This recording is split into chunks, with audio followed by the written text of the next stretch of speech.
Hey, how y'all doing? This is your girl Tysheen, and I am back with another video. How you doing? I hope you're doing great. So, I'm gonna reacting to American Myth 7 Things Brits Do Better. Okay, so let's get straight to the video.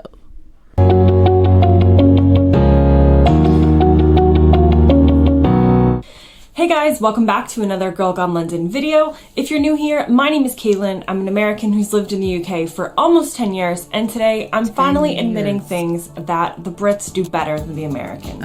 Okay, so in my last video, which I felt was pretty neutral and just pointing out the differences between the UK and the US, I got some comments of people saying clearly you don't like the UK, you don't want to be here, and I get that a lot, and I think part of it comes down to people not understanding that I'm being lighthearted about how I'm reacting to things in the UK. So I'm just sharing my experiences as an American reacting to certain things.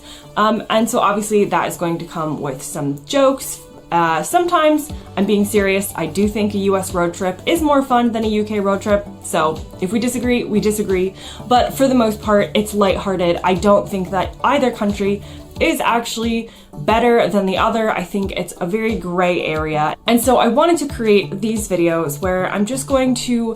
Someone said that the UK and America are like cousins. We're like we're like cousins, you know. At the end of the day, we're kind of the same, but a little different. But, you know, we still love each other. We're like family, you know, at the end of the day, we're like family, so... Yeah.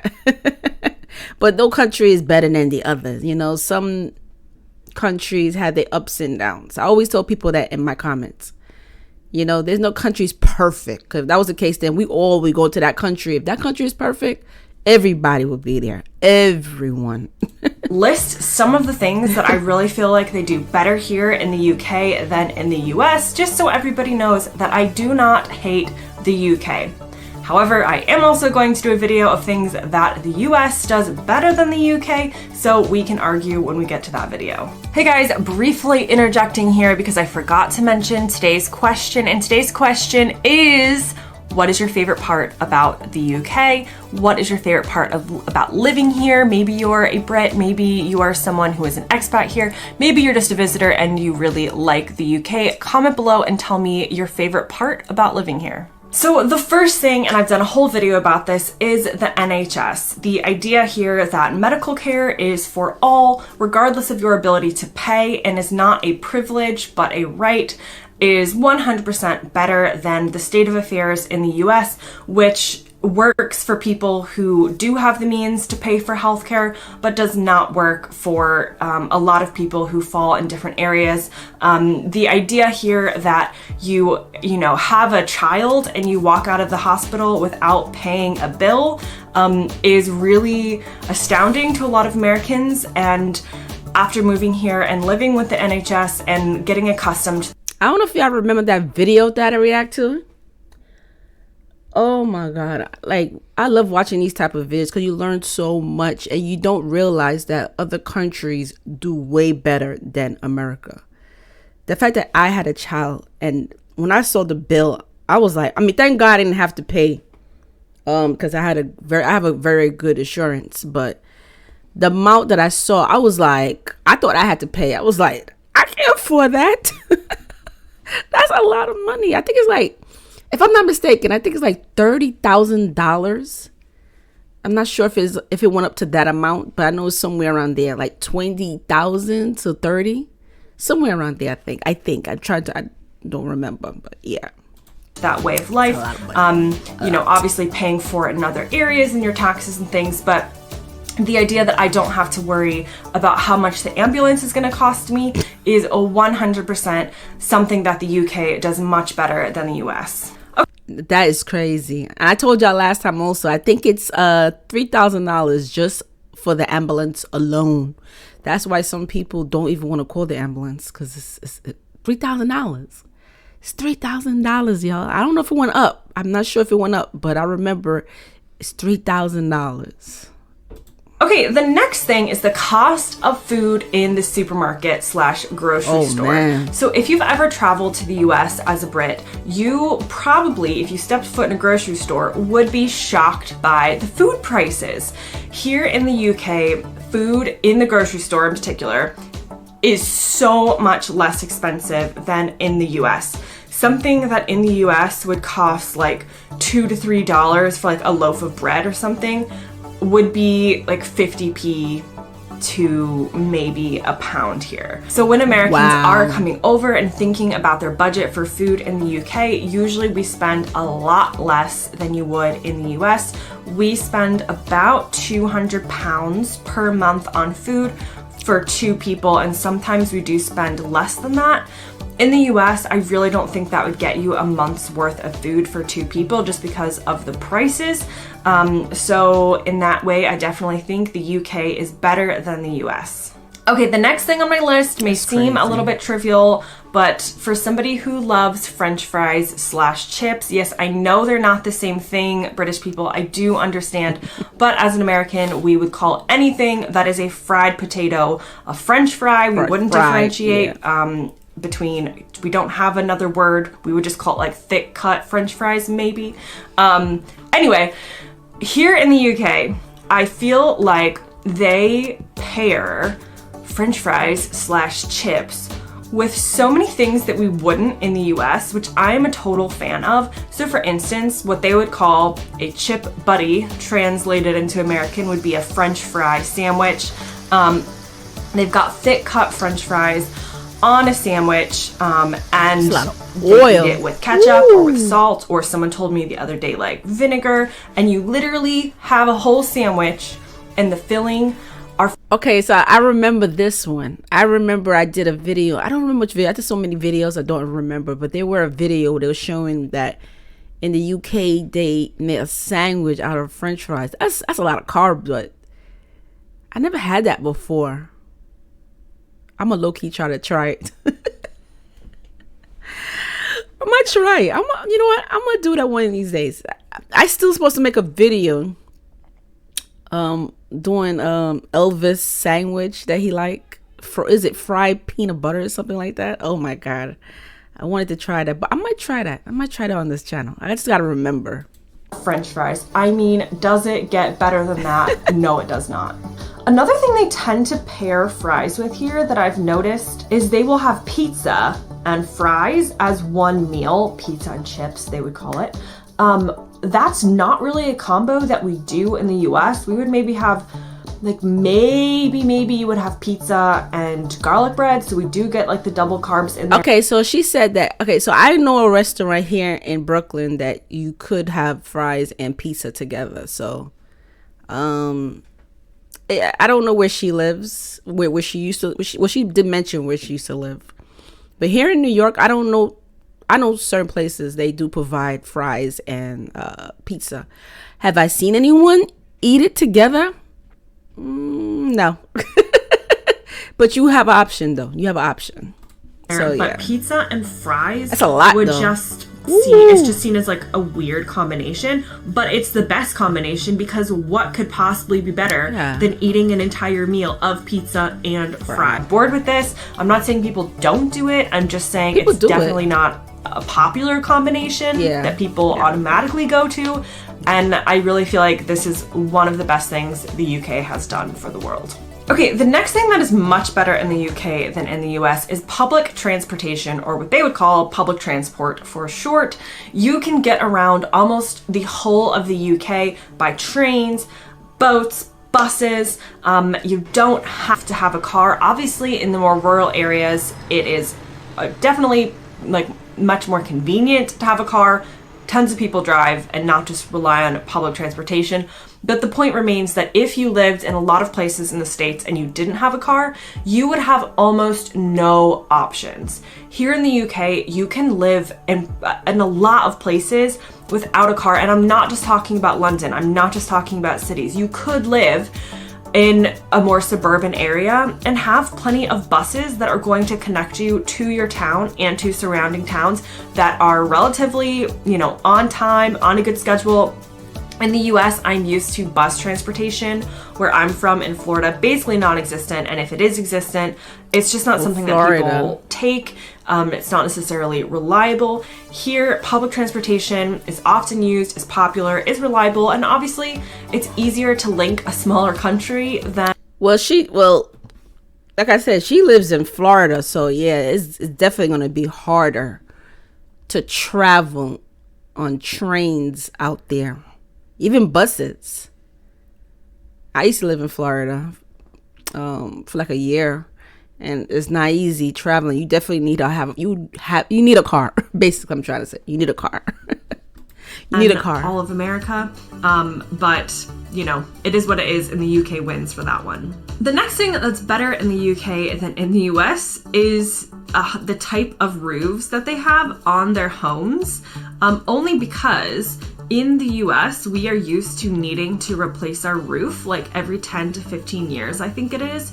Particularly the area where I'm from in Florida, this is a common way to do roofs. In the UK, you don't necessarily think about replacing your roof. No one's ever brought that up in like the house buying process of this roof will need to be replaced or anything like that. So I'm not entirely sure the differences between the roofs. I know here they have like much thicker like blocks that they use on the roof, whereas that's because in the UK they use better materials. They're not using cheap materials. Let's just keep it real. Let's just keep it real. The UK, they're not using cheap materials, okay? We use cheap materials, and then we got to pay way more. I'm just keeping it real. In the US, we kind of use like these flimsy roof tiles. It could also be flimsy and cheap. That's the reason why a lot of people have to keep changing. They got to keep fixing their roof every 5 to 10 years because it's cheap materials. They're not made to last forever. They're not exposed to, the same amount of extreme weather as in the US. I know in Florida we have to contend with like hurricanes and the heat and things like that. It's a bit more mild here in the UK, so maybe that plays into it. But overall, your roof is not going to be like a huge expense that you have to shell out for as soon as you buy your house, and you don't really have to factor that into your budget. So it's a very specific thing, but it is something that's better here in the UK. Okay, the next thing that's better in the UK is work-life balance. So in America, we definitely have a go-getter culture, which I do like in some ways, but when it comes to the work-life balance, it's not good whatsoever. We don't have federal required vacation time or holiday time, as they would say here in the UK. Lots of companies will have like an allocated number of sick days, and after you reach the end of your we definitely don't have good work balance here in America. Especially the videos I've watched, like I think it was Sweden, Finland, who else? Denmark, of course the UK, of course. They have better work balance out there than here in America. Over here in America is about work, do overtime. You got to do overtime, and it's very stressful over here. That's why when I hear people say I want to go to America because I want to work, I want to do this. Good for you, but you're gonna be killing yourself. Depends on the job. I'm not saying every job, but most jobs you're gonna be stressed. You're gonna be so stressed out. Days, then you have to start using your vacation time, or you basically don't get paid. Here in the UK, most companies, like if you're sick, you're sick. Obviously, if it's an ongoing problem, they'll work with you, but you're not freaking out that you're going to use up all of your time. In fact, there is a rule, I believe, that if you are on holiday, if you're using holiday time and you get sick or ill, as they say here, because getting sick in the UK is like throwing up, but Americans say getting sick to mean getting ill.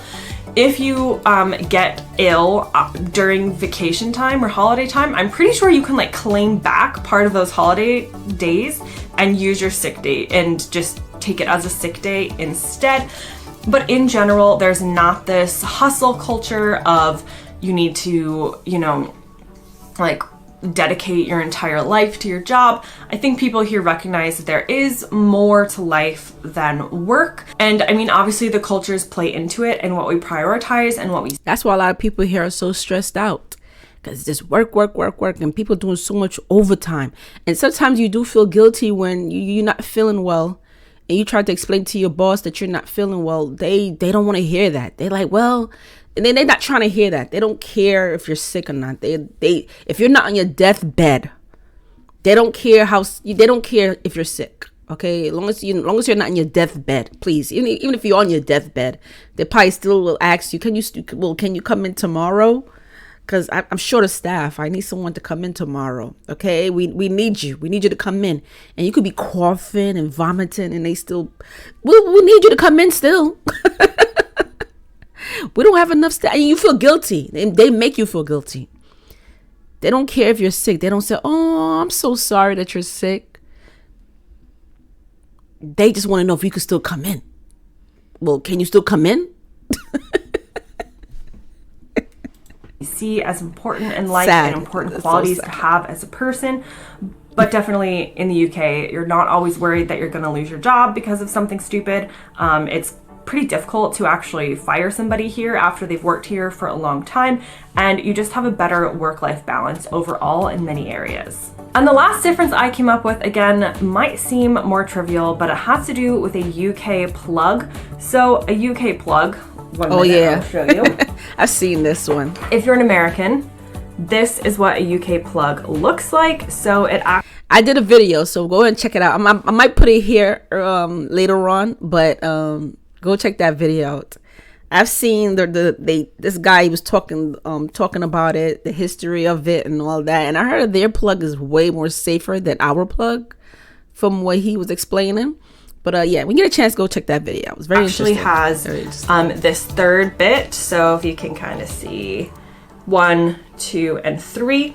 A US plug only has two plug-in things, is that the official term? So plugs here tend to stay in the wall a lot better than in the US, where it can be a problem for them falling out if they're pretty loose or get knocked by something. A UK plug is like not falling out of whatever it's plugged into. And again, it's a small thing, but something that I have noticed and I do think is better in the UK than in the US. Okay, so that brings me to the end of my video. Definitely comment below and let me know your favorite part about the UK. I know not everyone will have other countries to compare with, so just tell me, what is it that you love the most about the UK, whether it is whether you are British or whether you are just a visitor. Thank you guys for watching, and I'll see you next time. Oh, as always, I like to watch these type of videos. You learn so much, especially from people who are not British and they come there and to visit. Like, you learn a lot from them also, because they experience it. And she said she's been living there for 10 years. I think she said she lived there for 10 years. Wow. And yeah, but I like this video. I appreciate the video. So comment below if you're British. Do you agree with some of the stuff she was saying about the job, the work and all of that? And yeah, I would love to hear your opinions. And make sure you subscribe. Go down there and subscribe to my channel. And I'll see you lovely people. Take care. Bye and peace.